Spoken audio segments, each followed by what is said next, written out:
Hello, BookTube. I thought we'd continue with my long-delayed library tour. At least to finish this one bookcase. We only have one shelf left on the thin west wall bookcase. It felt wrong to just leave it hanging. So I thought we'd do that last shelf, and then we'll be finished with this, and we can either call a halt to this endless library tour, or we can go on to somewhere else. So the first one is something we've seen on this channel before, I'm sure. It's a hardcover of Barbara Tuchman's A Distant Mirror, her chronicle of the calamitous 14th century.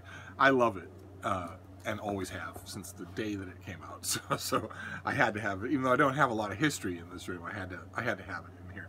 The next one is something I have many different editions of, and I make no apologies for that. It's one of my favorite pulp books of all time. It's Dracula. And this is the illustrated version, illustrated by Jay Lee, the comic book writer, or comic book artist, whose work got stranger and stranger as time went on. So he started out as a conventional comic book artist, and then, I don't even know what you'd say, not deteriorated. He changed, he became very strange. It happens with comic book artists. It happened with someone named Bernie Wrightson as well, and Neil Adams, and all of the... Trying to find you one of the color. There we go. There's Mina Harker. I don't need multiple editions of Dracula. Oh God, look at this hair. Oh my God.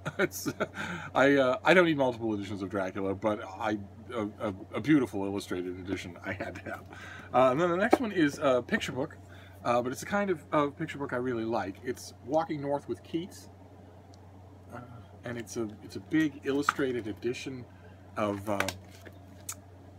following in the footsteps of the walk that Keats took with a friend of his in 1818 north into the north of England and Scotland and Ireland, and sometimes begging and sleeping in hayricks and observing everything. And the maker of this book decided to go along that route, in modern times with the camera, and see the reassuring thing about this book came out in 1992, and the reassuring thing that it meant to say in 1992 was how little things have changed. And then the next one is something I go back to all the time because I do a lot of writing on this subject. It is the Oxford Book of Royal Anecdotes. I go back to it mostly for enjoyment's sake. Rather, I shouldn't mention the writing that I do. I write more about royals than anyone alive. But I shouldn't mention that I go back to it because of that, because there's almost nothing in here that you can use. Everything in here has been recycled a million times. No, almost none of it is verifiably true. When you read an anecdote about, I don't know, King George V being hollered at by a woman on the street saying, what are you going to do about my taxes? And he calls back, well, I can only do so much. And she calls back, well, then stop being king.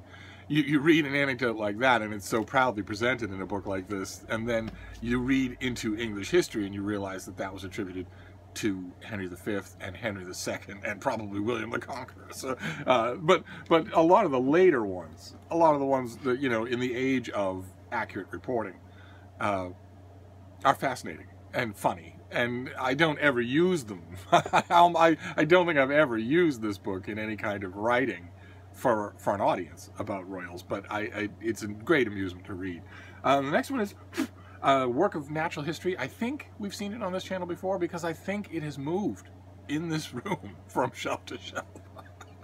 Which kind of underscores the pointlessness of library tours when it comes to Steve. But this is Landscape with Reptile by Thomas Palmer. And it is his natural history of the rattlesnake population of the Blue Hills Reservation, which is, if you get into a tall enough building here in Boston, you can see it. It's an easy trip from Boston to the Blue Hills Reservation, which has a population of rattlesnakes, which is amazing, and you would think not a particularly promising subject for a natural history, but not only is it great, but it's poetic. Palmer is just fantastic. In fact, the opening the opening few pages, I think it's 6 or 7 pages, describes from an impressionistic first-hand point of view what it's like for if you are a little animal who is bitten by a rattlesnake, poisoned by one, and then eaten by one. It's an absolutely bravura opening segment, and it just keeps going from there, where he talks about his time in the Blue Hills Reservation and his study of these reclusive animals, which he does his best to portray as peaceful and beautiful.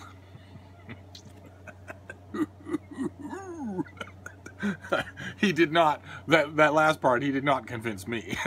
The rattlesnake population in the Blue Hills Reservation is just about the only rattlesnake population in the entire northwestern continent that hasn't bitten me.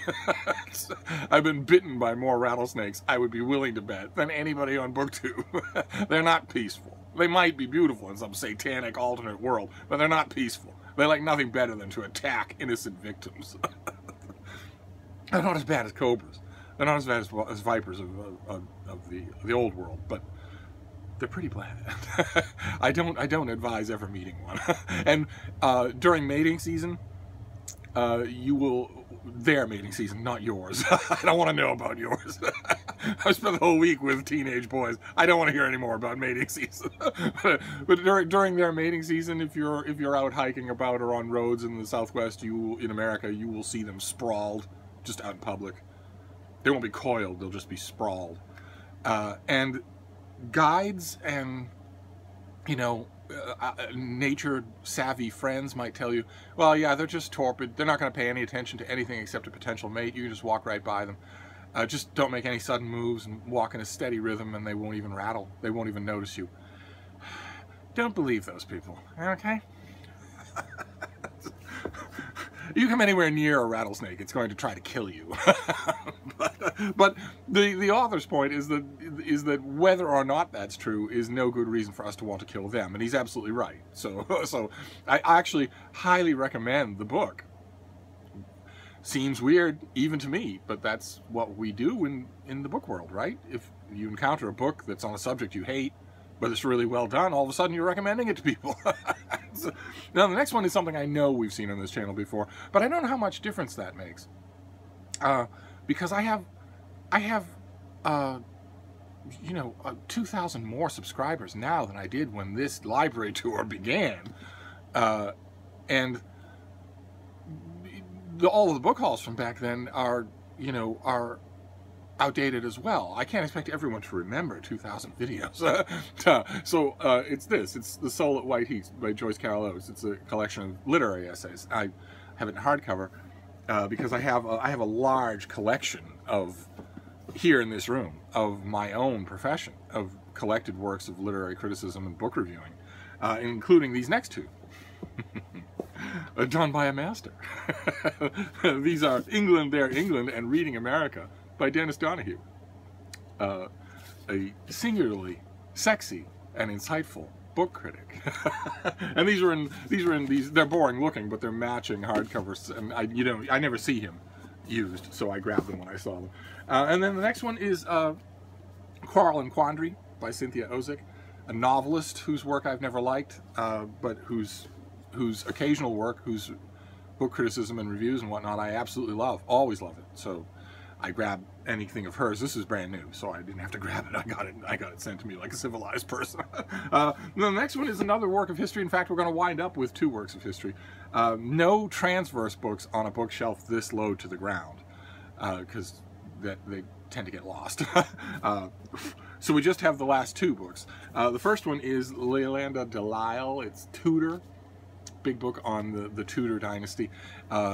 Many, many, many books on the Tudor dynasty, overviews of the Tudor dynasty, and easy to do bad. They're easy to do poorly.